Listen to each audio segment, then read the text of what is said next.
Welcome everyone. Myself Mukesh Vyas, Associate Professor Department of Physics, Government Mira Girls College, Udaipur. This video is for BSc first year physics students.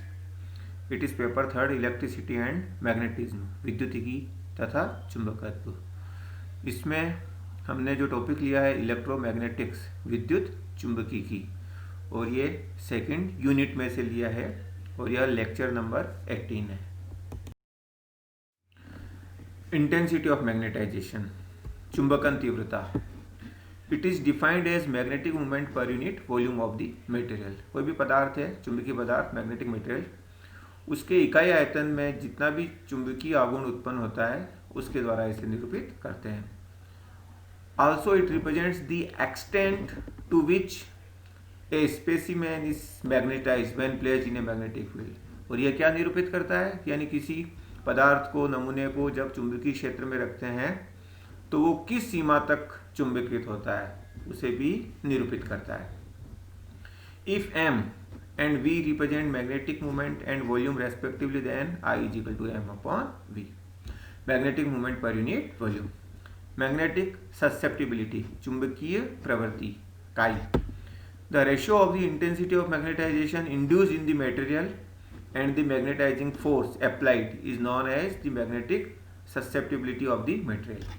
यानी कोई भी पदार्थ है उसे चुंबकन क्षेत्र H में रखते हैं तो उस पदार्थ में जो चुंबकन तीव्रता प्रेरित होगी, तो वो जो चुंबकन तीव्रता है या और चुंबकीय तीव्रता या चुंबकन क्षेत्र बल, उसका जो अनुपात होगा वो काई होगा.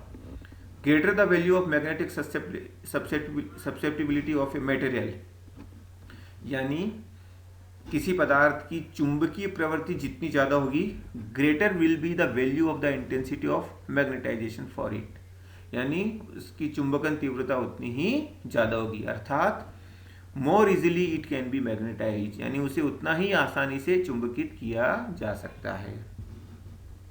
तो relation between magnetic permeability and susceptibility, चुंबकीय पारगम्यता तथा प्रवृत्ति के मध्य संबंध. When a magnetic material is placed in a magnetic field, जब किसी चुंबकीय पदार्थ को चुंबकीय क्षेत्र में रखते हैं, इट गेट्स मैग्नेटाइज्ड, ये चुंबकित हो जाता है. The total magnetic induction is given by, तो कुल चुंबकीय प्रेरण B is equal to B0 plus Bm, where B0 and Bm are the magnetic induction in vacuum. तो B0 तो वैक्यूम में, produced by the magnetic intensity, जो चुंबकीय तीव्रता H के द्वारा उत्पन्न होता है, and magnetic induction जो कि Bm है, due to magnetization of the material, उस पदार्थ के चुंबकन के कारण जो चुंबकीय प्रेरण उत्पन्न होता है वो Bm है. तो B0 is equal to mu nought H हो जाएगा और इसी तरह Bm is equal to mu nought I हो जाएगा, क्योंकि Bm I के कारण उत्पन्न हुआ है और B0 H के कारण उत्पन्न हुआ है. दोनों मान इस इक्वेशन में रख देंगे तो B is equal to mu nought H plus mu nought I. Mu nought common ले लिया, H प्लस I. अब इसमें से H कॉमन ले लें तो यहाँ 1 रह जाएगा, यहाँ I अपॉन H हो जाएगा और इस H को लेफ्ट हैंड साइड में ले जाएंगे तो B upon H is equal to mu not 1 plus I upon H. B upon H mu होता है और I अपॉन H काई होता है.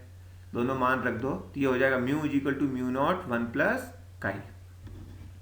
अब म्यू होता है mu naught mu R, relative permeability mu R, तो यहाँ mu is equal to mu naught mu R रखा तो म्यू नॉट से म्यू नॉट कैंसिल, तो mu R is equal to 1 plus chi. तो ये रिलेशन हो जाएगा दोनों के बीच. Atom as a magnetic dipole. अब जो परमाणु होता है वो भी एक चुंबकीय द्विध्रुव की तरह व्यवहार करता है. पहले हम करंट लूप, धारा लूप के बारे में डिस्कस कर चुके हैं, तो एटम में भी एक करंट लूप होता है. कैसे होता है हम देखते हैं. In an atom electron revolves around the nucleus. एक परमाणु में इलेक्ट्रॉन क्या होता है, नाभिक के चारों ओर चक्कर लगाता है. ए revolving electron is like a loop of current. अब एक घूमता हुआ इलेक्ट्रॉन क्या होगा, एक धारा का लूप होगा. हम जानते हैं कि मेटल में, कंडक्टर में करंट किसके कारण फ्लो होता है, इलेक्ट्रॉन के कारण फ्लो होता है. इलेक्ट्रॉन जिस डायरेक्शन में गमन करता है, करंट उसके अपोजिट डायरेक्शन में फ्लो होता है. तो इसमें भी इलेक्ट्रॉन घूम रहा है, इसका मतलब करंट फ्लो होगा जो उसके अपोजिट डायरेक्शन में होगा. And we know that a current loop has a definite magnetic dipole moment. और हम पहले देख चुके हैं कि जो धारा लूप होता है उसका एक निश्चित चुंबकीय द्विध्रुव आघूर्ण होता है। तो एक घूमता हुआ इलेक्ट्रॉन, रिवॉल्विंग इलेक्ट्रॉन एक करंट लूप की तरह होता है, और करंट लूप का क्या होता है, मैग्नेटिक डायपोल मोमेंट होता है। तो when electron revolves in anti clockwise direction, यदि इलेक्ट्रॉन एंटी क्लॉकवाइज डायरेक्शन में घूम रहा है तो करंट इज क्लॉकवाइज, तो करंट उसकी अपोजिट डायरेक्शन में होगा, क्लॉकवाइज होगा, दक्षिणावर्त दिशा में होगा। And therefore the upper face of the electron loop acts as a south pole. तो जो ऊपरी फेस है इसका, ऊपरी फलक, वो दक्षिणी ध्रुव की तरह व्यवहार करेगा, and lower face as a north pole, और नीचे का जो है वो उत्तरी ध्रुव की तरह व्यवहार करेगा। यानी उसमें से मैग्नेटिक लाइंस ऑफ फोर्स बाहर निकलेगी नीचे वाले में से, और ऊपर वाले में है एंटर करेगी। तो expression for orbital magnetic movement, कक्षीय चुंबकीय आघूर्ण के लिए व्यंजक। Suppose that an electron of mass m and charge E revolves around the nucleus in a circular orbit of radius r in anti-clockwise direction with velocity v। मान लो एक electron जिसका द्रव्यमान m है, आवेश E है, वह एक नाभिक के चारों ओर r त्रिज्या की वृत्ताकार कक्षा में v वेग से वामावर्त दिशा में या घड़ी की विपरीत दिशा में गतिमान है। Due to orbital motion of the electron, ये जो मोशन होगा जो ऑर्बिट में घूम रहा है, कक्षा में घूम रहा है, तो इसे ऑर्बिटल मोशन कहेंगे, कक्षीय गति कहेंगे। Due to orbital motion of electron it possess orbital angular momentum. तो ये क्या दर्शाता है, एक कक्षीय चुंबकीय आघूर्ण दर्शाता है, विच इज गिवन बाय, जिसका मान दिया जाता है L = mvr। If t is the period of revolution, t जो है कैपिटल T आवर्त इसका घूर्णन काल है, यानी एक चक्कर लगाने में जो समय लगता है इलेक्ट्रॉन का। Then the current due to orbital motion of the electron, तो कक्षीय गति के कारण जो धारा प्रवाहित होगी I = E/T। करंट का होता है dq/dt। तो चार्ज कितना फ्लो हो रहा है, E कितने समय में फ्लो हो रहा है, T समय में, तो I = E/T। और T होता है टाइम, एक चक्कर लगाने में जितना समय लगा, टाइम टेकन इन 1 रेवोल्यूशन। तो कितनी दूरी तय की, इसकी सरकमफरेंस 2πr, कितनी, किस वेलोसिटी से की, v वेलोसिटी से। तो t = distance upon velocity 2πr/v। तो t का मान रख दो, तो I = ev/2πr। Magnetic dipole movement of the atom, atom का जो है परमाणु का चुंबकीय द्विध्रुव आघूर्ण क्या हो जाएगा, m = I है, I इसका एरिया हो जाएगा जो करंट लूप है, और I ए एरिया हो जाएगा, और I इसका करंट हो जाएगा। तो m = हो जाएगा,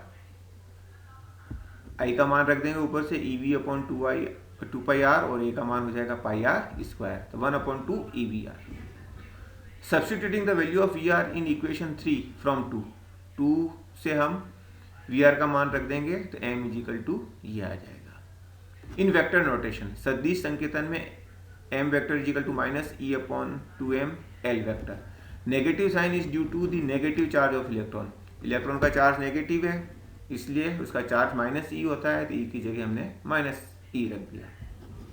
इससे क्या पता चल रहा है, l की जो डायरेक्शन होगी और m की जो डायरेक्शन होगी एक दूसरे के अपोजिट होगी। From equation 5 we see that the direction of magnetic dipole movement is opposite to that of orbital angular movement. It is clear from equation 4, अब समीकरण 4 से देखें, that the ratio of m and l for an electron revolving in a circular orbit remains constant।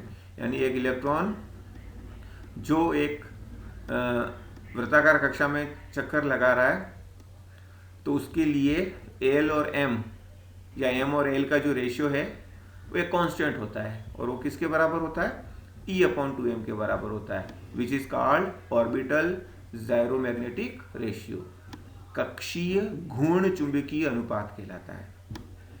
According to Bohr's theory, Bohr सिद्धांत के अनुसार an electron can revolve only in those orbits, एक electron केवल उन्हीं कक्षाओं में चक्कर लगा सकता है in which angular momentum of electron is an integral multiple of h/2π, जिसमें इलेक्ट्रॉन का कोणीय संवेग h/2π का पूर्ण गुणज होता है, यानी L = n h upon 2 pi, where h is a Planck constant, Planck नियतांक है, और n पूर्ण संख्या है, इंटीजर है 1 2 3 एंड सो ऑन। तो ये l और ये l दोनों में से l को एलिमिनेट कर दिया तो 4 और 6 से ले m is equal to e upon 2m nh upon 2 pi, n को अलग कर दिया EH अपॉन 4 पाई m, तो EH अपॉन 4 पाई m को लिख दिया mu B is equal to EH upon 4 pi m। It is the least value of atomic dipole moment, यानी n का सबसे कम मान क्या होगा 1, तो m का सबसे कम मान होगा म्यू बी।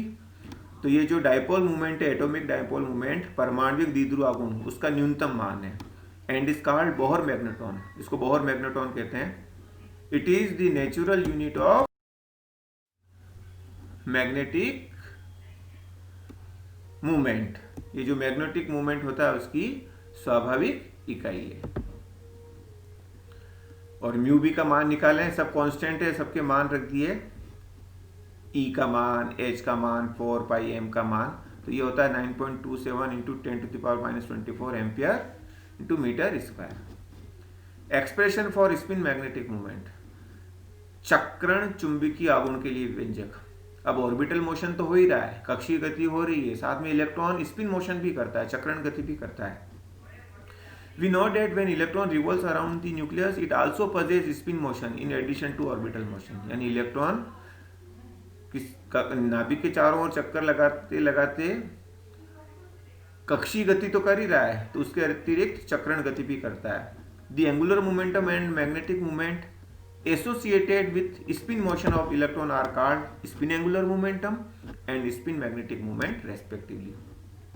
यानी चक्रण गति से संबद्ध जो कोणीय संवेग होगा वो चक्रण कोणीय संवेग कहलाएगा, और जो चुंबकीय आघूर्ण होगा वो चक्रण चुंबकीय आघूर्ण कहलाएगा।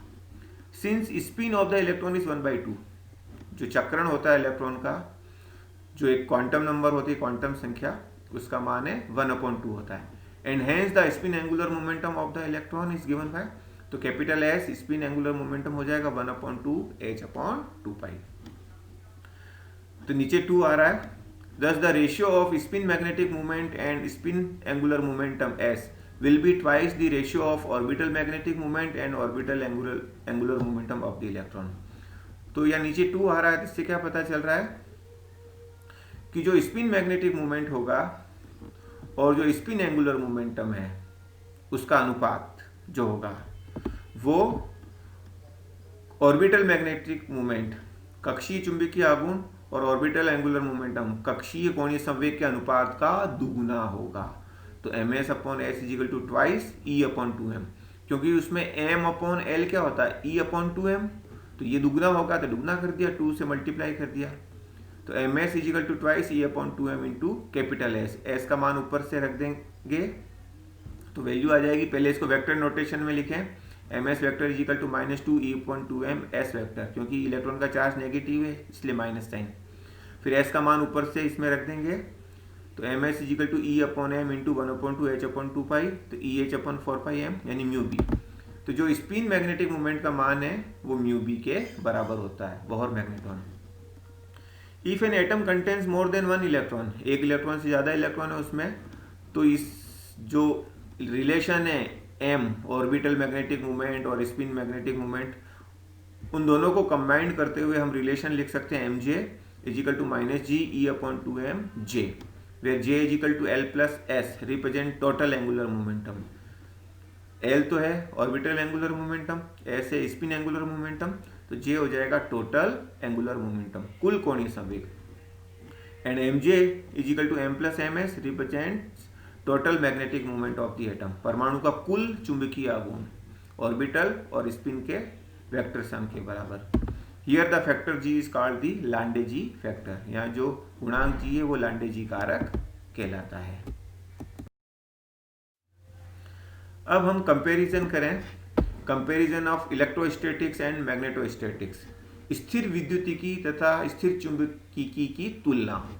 तो एक तरफ हमने इलेक्ट्रोस्टैटिक्स लिया है और दूसरी तरफ मैग्नेटोस्टैटिक्स लिया है। तो इलेक्ट्रोस्टैटिक्स में पहला देखें, it is due to the presence of stationary charge, यानी इलेक्ट्रिक फील्ड जो उत्पन्न होता है वो किसके कारण होता है, स्थिर आवेश की उपस्थिति के कारण होता है। It is due to the presence of magnetic poles. ये चुंबकीय ध्रुवों की उपस्थिति के कारण होता है। नॉर्थ पोल और साउथ पोल दोनों एक साथ होंगे। Electric field exist around the space of stationary charge. जो स्थिर आवेश है उसके चारों ओर का जो क्षेत्र होता है उसमें विद्युत क्षेत्र होता है। Magnetic field exist around the space of magnetic poles. चुंबकीय ध्रुवों के चारों ओर का जो क्षेत्र होता है उसमें चुंबकीय क्षेत्र होता है। Force between two charges is given bye, दो आवेशों के मध्य लगने वाला बल F = 1/4πε0 Q1 Q2/r²। r उनके बीच दूरी हो जाएगी। और force between two magnetic poles, जो दो चुंबकीय ध्रुव है उसके बीच फोर्स होगा μ0/4πm1m2/r²। m1 m2 उन दोनों पोल्स की मैग्नेटिक स्ट्रेंथ हो जाएगी, चुंबकीय सामर्थ्य। Fourth, monopoles are possible. एकल ध्रुव संभव है, यानी एक आवेश हो सकता है पॉजिटिव और एक नेगेटिव भी हो सकता है। Monopoles are not possible. Monopole इसमें संभव नहीं है, यानी नॉर्थ पोल और साउथ पोल दोनों एक साथ होने जरूरी है, दोनों को अलग अलग नहीं किया जा सकता। Two equal and opposite charges create an electric dipole. दो बराबर तथा विपरीत आवेश एक विद्युत द्विध्रुव का निर्माण करते हैं। Two equal and opposite magnetic poles create magnetic dipole. दो बराबर तथा विपरीत चुंबकीय ध्रुव चुंबकीय द्विध्रुव का निर्माण करते हैं। The electric field due to a short dipole on its axial line. एक छोटा द्विध्रुव है, उसके कारण उसकी अक्षीय रेखा पर उसके सेंटर से मिडिल पॉइंट से r दूरी पर जो विद्युत क्षेत्र होगा वो होगा 1/4πε0 2pe/r³। Pe उसका इलेक्ट्रिक डायपोल मोमेंट हो जाएगा। और इसी तरह the magnetic field due to a short dipole on its axial line is, इसी तरह मैग्नेटिक फील्ड एक्सियल लाइन पे कितना हो जाएगा μ0/4π 2pm/r³। pm उसका मैग्नेटिक डायपोल मोमेंट हो जाएगा। इसी तरह the electric field due to a short dipole on equatorial line, विषुवत रेखीय रेखा पर क्या हो जाएगा, उन दोनों आवेशों को जो रेखा मिला रही है उसके लंबवत रेखा जो उसके मध्य बिंदु से गुजरती है, तो उस रेखा पर उसके मध्य बिंदु से कोई दूरी r है तो वहाँ विद्युत क्षेत्र क्या होगा, तो वो ये हो जाएगा। इसी तरह इक्वेटोरियल लाइन पर कोई बिंदु लें, वहाँ पर मैग्नेटिक फील्ड ये हो जाएगा।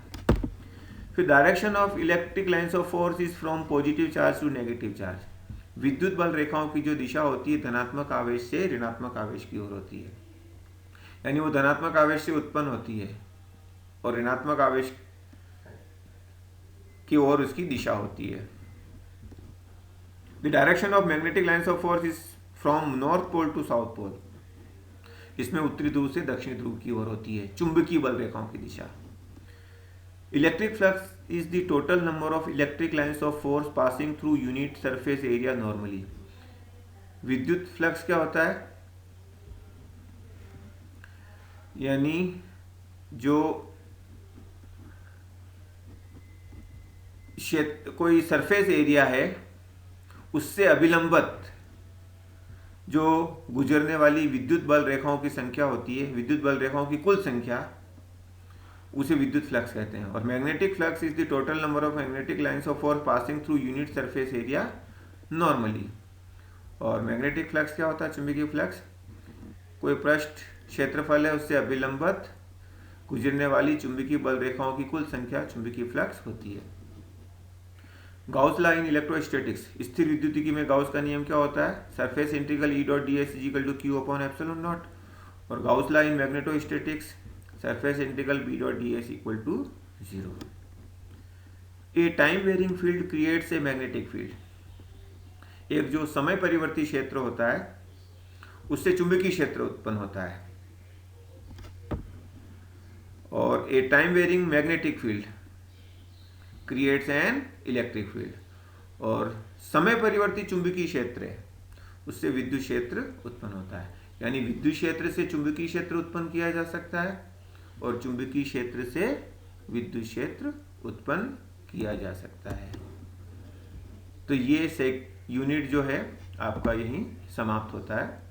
धन्यवाद।